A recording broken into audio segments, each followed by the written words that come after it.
Welcome to the Liberty Ukraine channel. My name is Tatiana and our guest today is Denis Yelisevich. I ask all of you to subscribe to the Liberty Ukraine channel, share this video with your friends, like this video, and I also urge all of you to definitely subscribe to Denis Yelisevich's channel. Every Friday there are interesting, informative, and engaging streams. Denis, I would like to start with some current news that is relevant in Ukraine today, but let's start with the event that took place on September 16th. What can you say about it? There was a meeting between President Zelensky and the servants of the people, where it was announced that some very difficult decisions would be made. What do you think these decisions are? In my opinion, they were talking about if things don't go well at the front, then... Well, look... I know some information, so to speak, from this side. Internally, everyone is ready for a land swap. Zelensky is ready for a land swap. Another thing is, he wants to get something in return that will allow him to run for elections. Time. I think it's not me, that something's wrong, that it's not me. But for example, I've heard from different sources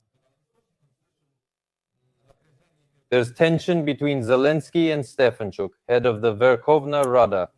Few deputies attended the meeting, so everyone understood the situation. Everyone understands that Zelensky is putting both the deputies and essentially himself in danger, basically leading them to the scaffold. Perhaps in Ashkirishin they also meant the referendum. We don't know anything yet, but it's definitely all bad and there's a crisis. For now, it's not really known what difficult decisions are being talked about, but we can only guess. And so maybe we can link Zelensky's visit to Donetsk today specifically with these difficult decisions. Because during the visit, he stated the following: step by step, our soldiers are liberating our land. Since the operation began, 160 square kilometers and 7 settlements in Donetsk have been liberated. We know that the situation in Kupiansk is critically difficult. Do you think these tough decisions could be related to the lack of military personnel, the ongoing course of the war, and the possibility of a general mobilization? Or do you not consider this possible? Well, yes. General mobilization is already underway, and in Pokrovska, I think Sky News reported today, the British are in Pokrovska. Things are bad. So, the fact that we took something back there, you know, those are all silly statements from his series of daily evening video blogs. Zelensky recently blatantly lied about us reclaiming a huge amount of territory there. All these lies are aimed at, oh, I don't want to offend anyone, but at really naive people in the domestic audience. That's why all this is being done in Pokrovsk. Indeed, the situation in that direction is difficult. There's nothing good at the front. I don't want to start yelling about the front collapsing. Let's be honest. The longer the war lasts, the worse things will get for us. And that's why all these, you know, they understand all these shouts about needing more weapons, about arming Ukraine. The post-war period is viewed as a security guarantee. No one opposes it. I strongly support it. But if we keep fighting for another 6 months or a year, thinking we'll defeat Russia militarily, we won't win. Last time we met, we talked about how Shmihal said we need $120 billion to keep fighting. Recently, there was a statement that 60 were found, and it turns out that these 60 billion are the money that Ukraine collected on its own. I looked at the Ministry of Finance data from before the war, and it talked about what Ukraine was able to achieve on its own through taxes. We, the ones who paid there, the activities that were carried out, could only collect 40 billion here. So the 60 that Ukraine has collected now, some of that still needs to be obtained. And apparently, there are rumors spreading online that Zelensky will be dealing with this issue and the servant of the people faction should support his decision. How can you comment on this? Marchenko announced we need $120 billion for next year.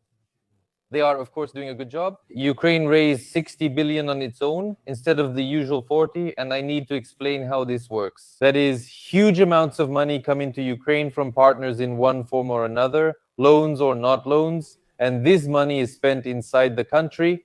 Most of this money, a lot of it, is spent internally.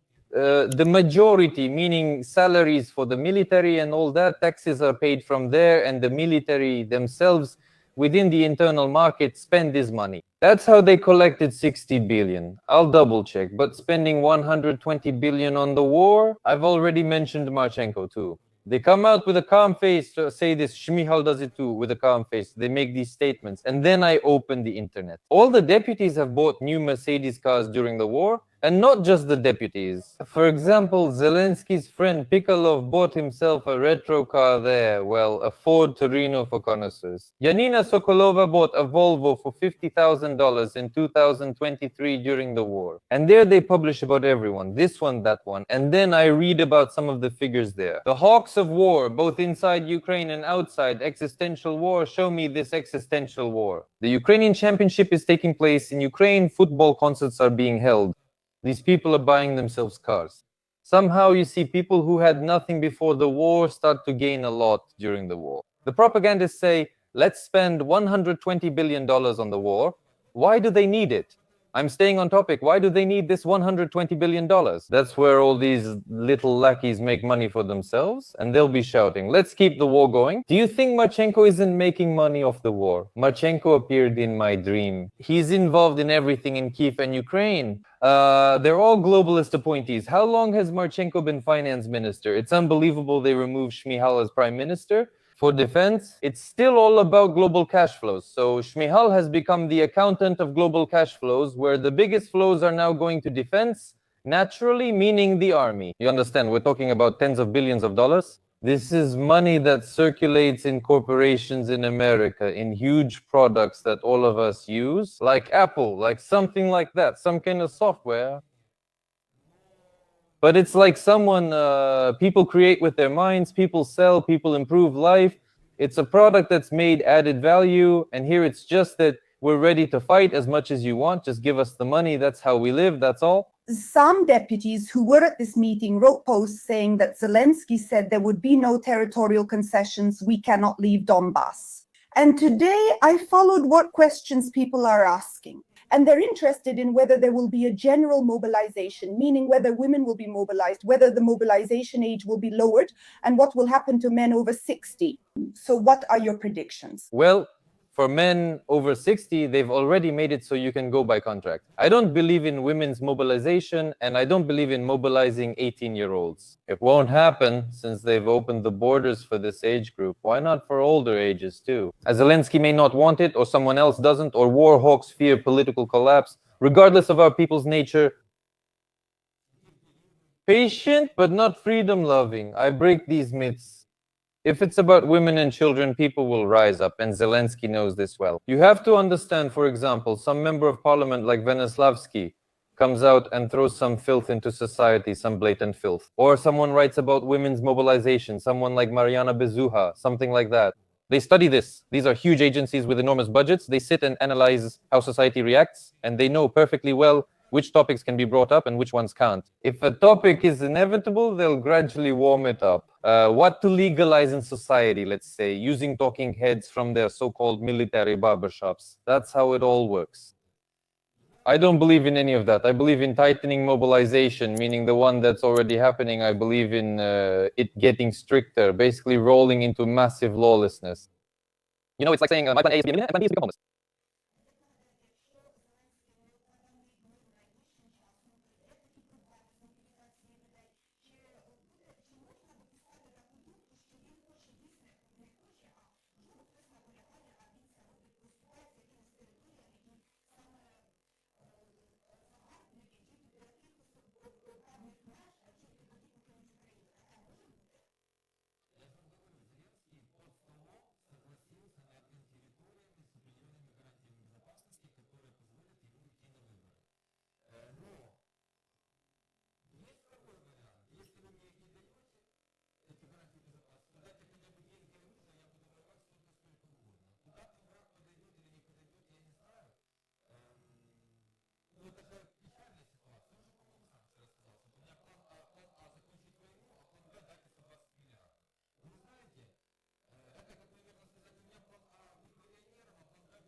It's something like that. It's all ridiculous.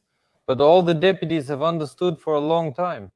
Go and check the comments on any social network, whether it's Zelensky's Instagram or posts on X and his talking heads. Well, they more or less control Telegram over there. Look, Yermak buys Vietnamese bots for Facebook posts, 17,000 likes, out of which 13 or 15,000 are Vietnamese Halia Malia with a photo and nothing else. They're just bought for next to nothing.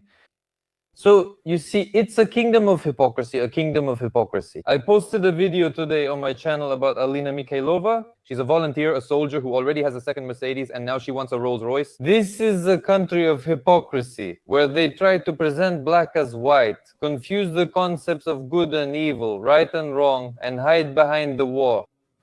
Shut everyone up, we're going to do this. It's a huge chain and a pyramid. Yes, Zelensky and Yermak lead at the top, but since the money is huge, it trickles down to the smallest fry, and these small fry joining forces with the strong against the powerless feel their inviolability, their superiority. But superiority over whom? The creative class, entrepreneurs, working people. This is a signal. You are not needed in Ukraine. People like you, leave, run away, do whatever you want. You're not needed here. Ukraine and the United Kingdom have officially ratified a century-long partnership in the fields of security, defense, economy, and technology. What is this about?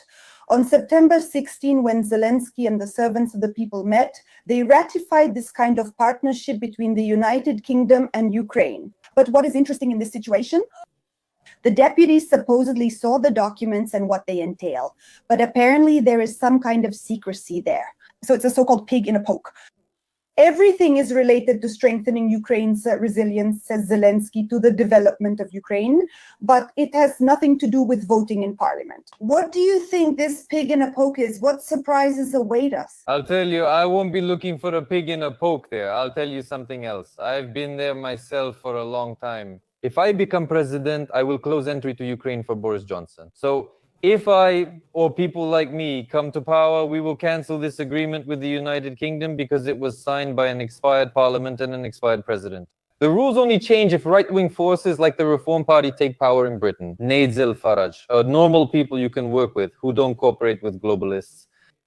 Yes, and you know what that's like? Well, Ukraine's interests are being surrendered because if you look, the deal with the United States is normal. Even though I'm against Zelensky, I supported this deal because it's business and it's completely transparent. With the United Kingdom, as you said yourself, we don't really know anything. But for 100 years, just think about it. Well, I've never seen a lease agreement for more than 49 years.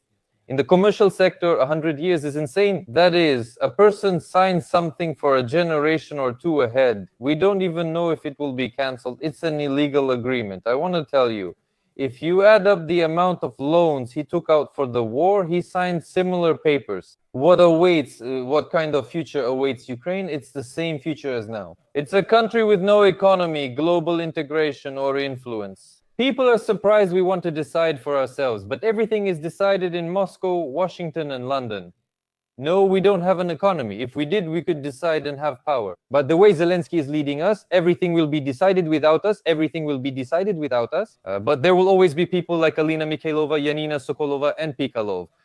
With a brand new car, of course, they will always adapt. So the reforms I propose and a couple more people, they don't need them. They need these reforms. This swamp, they are ready to serve this swamp, this fat guy from the 95th quarter. Yura, or whatever his name was, I forgot his last name, the one who danced and was the toastmaster at the prosecutors' parties, he also serves this class of embezzlers, and he also has a new Mercedes. And if there had been reforms, prosecutors wouldn't have partied like that and wouldn't have thrown such celebrations for themselves, allowing themselves to invite an expensive toastmaster, a host from the 95th quarter. That's the difference, and that's what we need to talk about. And the deal with Britain, all of this is connected, it's all connected, it's being done. Ukraine is not a country for living, it's more like, you know, a project, a cash cow. They milked it, some left, some stayed and adapted, and some gained power. It just destroys the country, that's all. Terrible consequences. Undoubtedly, today it's not the media, but Telegram channels that are publishing the terrible consequences. The fact that 1,000 bodies of soldiers who died have been returned to Ukraine is an extremely distressing situation. I would like to ask, why was this agreement signed at the very time when Donald Trump is in London? Is this somehow connected or not? I don't know. I know that Donald Trump flew there with his team. They're setting conditions for Starmer. This is about ending the persecution of free speech, which is the United States' top demand. To return to the roots that made Britain great, that made and keep America great. It's freedom, freedom of speech, and illegal migrants must leave. Today, Trump said, bring in the National Guard and deploy the military for these purges. Will Starmer do this? No, he's a weirdo and there's a lot of compromising material on him. He'll just stand there and nod his head. Yes, yes, yes, yes, yes, President Trump, you're great, you'll handle everything. Trump leaves and they just keep doing their own thing. Britain needs early elections, I guarantee you. They will happen no later than the end of the first quarter of next year. They'll likely push them through this year. A right-wing government will take power and Britain will become totally different. Trump visited to address political matters. Perhaps something significant will occur, and he'll pressure Starmer and teach him a lesson. Or they offered him financial and economic cooperation that would motivate him to do these things, but I don't believe in this option because leftists are scary people. Or maybe there is some interest from Starmer and Trump regarding the minerals that were discussed, the ones that were part of the agreement signed between Ukraine and America. We know that there is an agreement signed between Ukraine and America, but whether there will be one with Britain as well is still unknown. Could this meeting be related to these minerals? Who will be developing them? How this issue is being raised? What do you think? I don't know. I'm not present there. I don't have that information yet, but I'm all for business. Ukraine should be doing business. We have these minerals. Again, just to clarify for everyone, because people have started to be turned against this deal with America. I mean, the one with America that was signed. We would never have been able to extract these minerals ourselves. Requires huge investments. Political stability and technologies are essential, which Ukraine lacks and cannot obtain alone. It can just stay there in the ground and nothing happens. But you can make a business out of it and earn money. And of course, you should do business and make money, but on business terms. It's good for both of us, though not equally since you have more resources.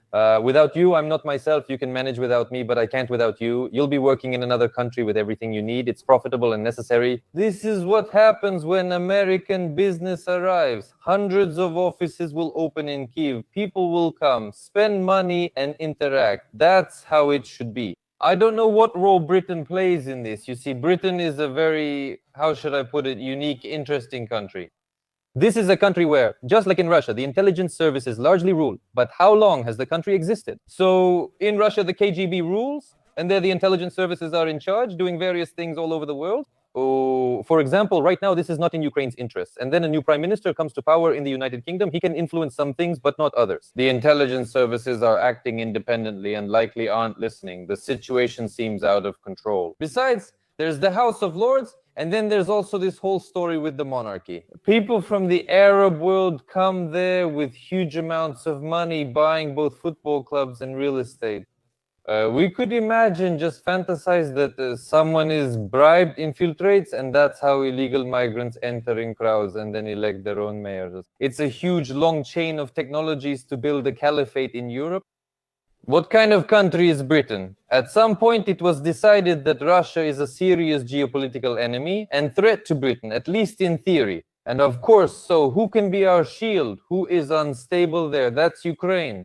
Just look, I watched an interview with Pugacheva. I didn't even know about her daughter, Kristina Rabakaite. They blocked her entry to Lithuania or Latvia despite her being a European Union citizen. I saw some information there. In those Baltic countries, kids are also being taught how to operate drones. So countries like Britain have taken these small countries under their wing, also unsuccessfully, and Ukraine as well. You'll be the shield, ours and yours there. Let the kids handle the drones. We'll divide you based on language. We'll fight Russia there, bleed Russia dry, and in the meantime, we'll rearm our army, try to boost our economy, live normally, peacefully, live a normal life. I'm for Britain. It's a great country. Not long ago, I was for Britain. Let's do business and everything together, but not at Ukraine's expense. Not so we have cemeteries stretching for kilometers. Boris Johnson raised the dictator Zelensky. Their princes arrived from Spain and applauded, saying, well done. This praise turned Ukraine into Russia. We are talking with you about what is happening in England and what the prospects for mutually beneficial relations with Ukraine might be. And Zelensky points out what Europe and Trump are doing wrong. He says that Europe and America should think about Ukraine now. Otherwise, they only think about themselves. What do you think? Do they only think about themselves or not? America, Europe? Europe in particular. They care about their future. They really decently and honestly care about their people. What's my point? The point is that when the war is going on in Ukraine, it seems to benefit them, but for many years they've been dependent on Russia. Now, the situation is such that maybe in the future, there were negotiations about buying out Nord Stream for an American to buy it privately, for that to happen. A company? Accordingly, Trump is considering the idea that maybe the gas system, the gas pipeline in Ukraine, also came under American control, and he set the corresponding conditions. Ursula recently agreed that they are giving up Russian gas and will now buy gas from America, and they need those resources. What do you think? Does Europe care about itself, or are they just switching from one needle to another? They're getting hooked on another one. Is Zelensky right here that it's really not about Zelensky? Is he speaking in a different context? Zelensky warns, if you don't support us, Putin will attack and destroy you next. You're not ready for war. Focus on us, not yourselves. You know, I specifically went in, looked, didn't comment on anything. I just looked at what Americans are saying about this. I'm not trying to insult Zelensky again. I'm just sharing their comments. He's gone crazy. He's insane. He has schizophrenia because you're sitting there telling them, take care of us, not yourselves. I'm saying Europe handles itself. And as we discussed, Britain handles itself, right or wrong. That's another conversation. Europe handles itself. Why do you think they, by the way, did you say Ursula agreed? Yes, Ursula agreed, but European leaders didn't. That's how Europeans operate. Trump, we'll do everything, we agree. Then they hang up the phone and keep doing their own thing. They won't give up economic cooperation with Russia and China, because if they do, you understand, there will be an immediate economic collapse. It would take 10 years to change everything. Everything would have to fall into place, all the stars, all the chess pieces, and so on. They won't do that. That's all.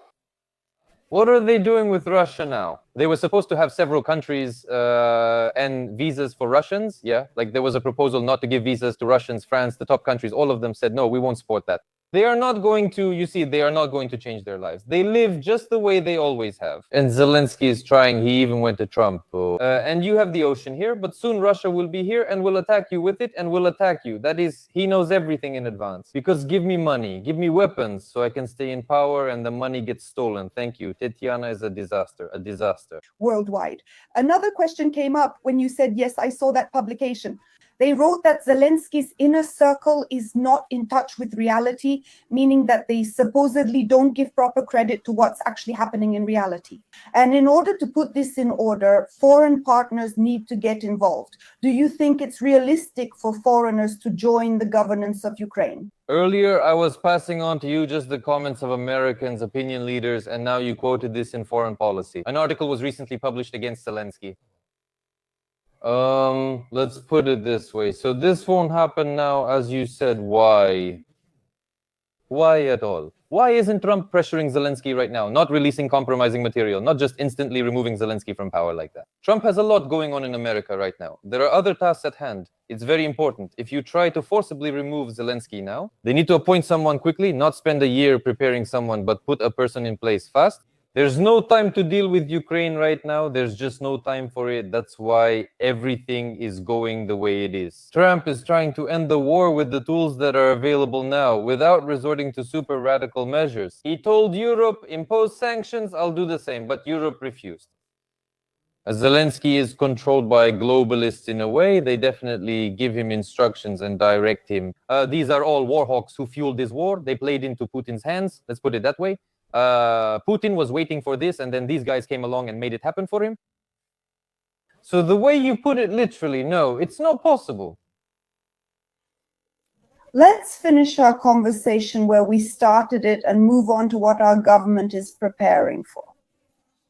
You claim a change of government could cause certain things to happen, but the deputy head of the Central Election Commission of Ukraine, Serhiy Dubovik, stated that there will be no elections in Ukraine in 2026.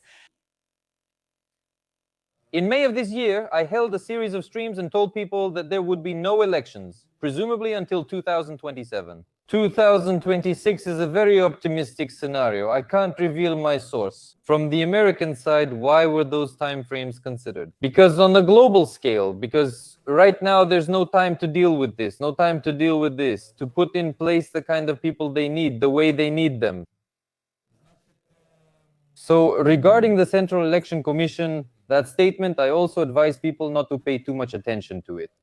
The head of the Central Election Commission is a figure who was appointed there by a call from the president's office and will do whatever they are told. He came out and tried to calm things down, like tried to put out this wave. Why afterwards? You had Mazarasha on your channel for an interview, right, after Zelensky met with the deputies. Then rumors spread about upcoming elections and another war, so that things aren't going their way, so they sent him to speak. There won't be elections in 26. Let's look at this from a practical point of view. Hey guys, have you lost your minds?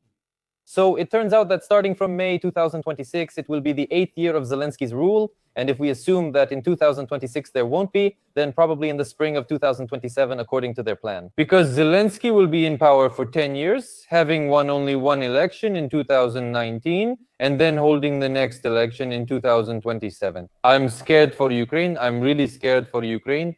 Some truly terrible things are happening. And I was pushing for it methodically. Since the fall of 2022, elections need to be held as soon as possible. They have to be held on schedule. Right now, it's crucial to establish democracy and a political process in Ukraine to break the information bubble. Ukraine needs new approaches and new solutions. Zelensky has failed and must answer to history for today's events. You mentioned that he is ready to sign the terms and is even willing to give up some territories, but please emphasize at the end of our conversation what is preventing him from doing this. He wants security guarantees, not just some kind of security guarantees on paper, but real effective security guarantees. He wants to save face, meaning give me such security guarantees. I'm exaggerating humorously so I can go on air and say, people, I'm such a historic president. Look, we joined the European Union, ended the war, put Putin in his place. All of this happened under me. Vote for me. And he goes to the elections with this. You don't like Yermak? Goodbye, Yermak. I'll put in Misha Fedorov, the young guy.